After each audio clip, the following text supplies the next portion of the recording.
initially, the president said he will not talk to these people unless there is compelling reason.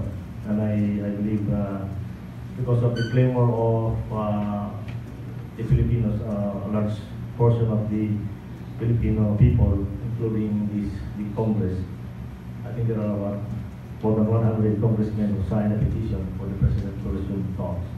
And so yesterday, Secretary Doresa left for Europe again, and last night we allowed the departure of Benito and Wilma Jackson and Mr. Radlad to also do some back channeling.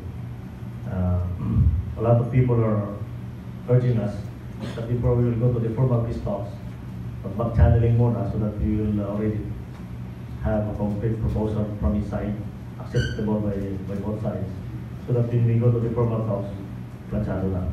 Now, we in the military, in the defense, welcome this development because we also want to start fighting in the hinterland, in the rural areas, so that we can bring the development. And in relation to this, the Philippine Army organized one more engineering brigade, and we are procuring, putting in engineering equipment to be procured from either China or Japan, so that we can use this to bring development in the countryside, where the local contractors refuse to do because it is very dangerous to them. Now, there are conditions or there are things that the president would like to happen before we go into this process again with the CPP and the A. Number one is there should be a bilateral ceasefire. Number two is we should stop extorting from the businessmen.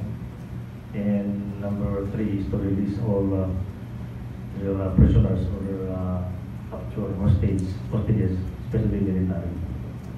So we are actually keeping our hopes high, the military and the defense department, that this will progress, so that we can attend to some more important things for our country.